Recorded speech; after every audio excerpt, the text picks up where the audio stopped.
आज के इस वीडियो में आप सबका स्वागत है। बहुत दिनों के बाद मैं ये वीडियो बना रहा हूँ क्योंकि मैं अपने गांव चला गया था जहाँ नेटवर्क नहीं होता। तो मैंने सोचा था कि वहाँ जाके वीडियोस बनाऊँ, तो वैसे कुछ वीडियो बन ही नहीं पाया क्योंकि वहाँ नेटवर्क नहीं होता।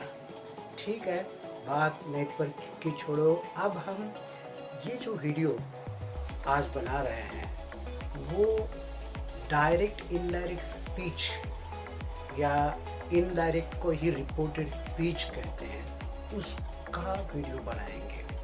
आज इस वीडियो में इम्परेटिव सेंटेंस का मतलब है जिसमें रिक्वेस्ट होता है, ऑर्डर होती है या जिसमें एडवाइस सलाह होती है, ऐसे इम्परेटिव सेंटेंस को इनडायरेक्ट स्पीच में कैसे बदलना, ये आज हम सीख लेते हैं।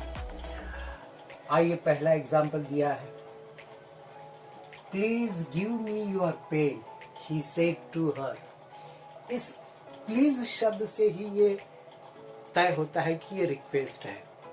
जब हम एक दूसरे के सामने होते हैं तो अपनी आवाज में मृदुता या सॉफ्टनेस लाके हम रिक्वेस्ट बता सकते हैं, लेकिन लिखते जब है तो प्लीज शब्द से हमें वो रिक्वेस्ट है समझ में आता है।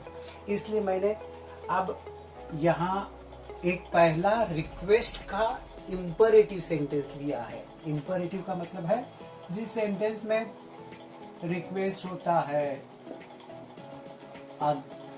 विनती, और या जिस सेंटेंस में ऑर्डर होता है, हुक या कमांड होता है, या एडवाइस सलाह होती है, ऐसे सारे सेंटेंसेस है उनको कहते हैं इम्परेटिव सेंटेंसेस। और इनको जब इनडायरेक्ट स्पीच में बदलना होता है तो ये told, ordered, requested, advised, asked, commanded जैसे रिपोर्टिंग वर्ब इस्तेमाल करते हैं। इसके पहले की वीडियो में हमने देखा है कि रिपोर्टिंग वर्ब क्या होता है।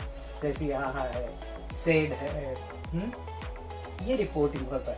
अब इस सेंटेंस को इनडायरेक्ट स्पीच में बदलने के लिए हमें पहली बात मालूम हो गई है कि इसका रिपोर्टिंग जो वर्ब है वो रिक्वेस्टेड होगा क्योंकि ये रिक्वेस्ट है।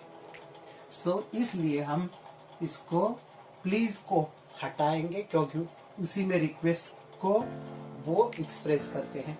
इसलिए ही ये जाएगा और रिक्वेस्टेड आएगा। He requested her to give him her pen. अब देखो इसमें क्या क्या चेंजेस हो गए हैं। प्लीज गया, उसके जगह रिक्वेस्टेड आ गया। अब ये टू गिव आ गया। क्यों? क्योंकि यहाँ ये जो है वो अफर्मेटिव है, पॉजिटिव सेंटेंस है। अगर पॉजिटिव सेंटेंस हो तो इंपरेटिव में वर्ब का पहला रूप इस्तेमाल करते हैं, वर्ब का पहला। तो इनडायरेक्ट में हम उसी के पहले टू लगाएंगे। जैसे ही रिक्वेस्टेड हर, यहाँ तक तो हो गया। टू गिव, अब मी वो आदमी कहता है इसलिए मी का रूपांतरण हो गया हिम, और यूर पेन वो उस महिला को कहता है इसलिए हर पेन, महिला का पेन हर पेन। यानी कुल मिला के जवाब हो गया he requested her to give him her pen. ये उसका जवाब हो गया। अब आइए दूसरे सेंटेंस की तरफ। Don't sit lazily the father said to the son. पिताजी कह रहे हैं अपने लड़के को, आलसी मत बैठो या बिना कोई काम करते ना बैठो। तो वो ये हम ऑर्डर्ड के लिए सिचुएशन समझेंगे कि वो पिताजी से हुक्म दे रहे हैं अपने लड़के को। तो यहाँ तुम टोल्ड भी ले सकते हो, ऑर्डर भी ले सकते हो। टोल्ड यानी केवल बताना, और यहाँ आस्क जो है वो थोड़े अदब से बताते हैं, जैसे रिक्वेस्ट के बराबर ही ये आस्क है। तो हम यह ऑर्डर्ड लिखते हैं, द फादर ऑर्डर्ड, ये गया ऑर्डर्ड द सन। और यहाँ डोंट है इसलिए नॉट टू लिया गया है, not to. Sit sit lazily lazily, full stop. यानी the father ordered the son. अब यहाँ जब वर्ब का पहला फॉर्म होता है तो केवल टू लगाते हैं, लेकिन अगर डोंट हो और वर्ब का पहला फॉर्म हो तो डोंट को निकाल के नॉट टू, सिट लेजीली, आसान है। अब अगला एग्जाम्पल देखो, please wait till I come, the woman said to her husband. Please है इसलिए रिक्वेस्ट ले लेंगे। The woman requested her husband, ये सेड टू गया, रिक्वेस्टेड हर हस्बैंड, यहां तक है। अब यहां भी एफर्मेटिव है, वर्ब का पहला फॉर्म है, इसलिए उसके पहले टू लगाते हैं, टू वेट टिल आई, वो महिला कहती है इसलिए उसके लिए शी, और कम प्रेजेंट है, उसका पास्ट फॉर्म होगा came, full stop.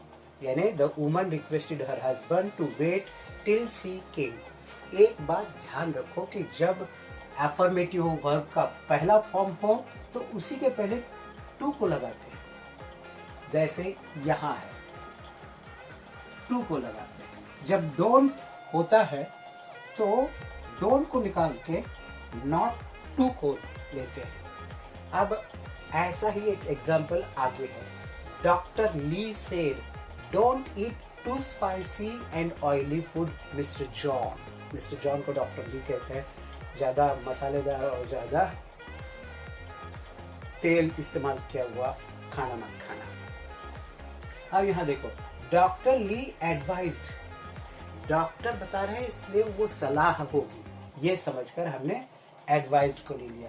Doctor Li advised John, ये मिस्टर जॉन जो है उसके लिए हम जॉन लिख सकते हैं या मिस्टर जॉन लिख सकते हैं।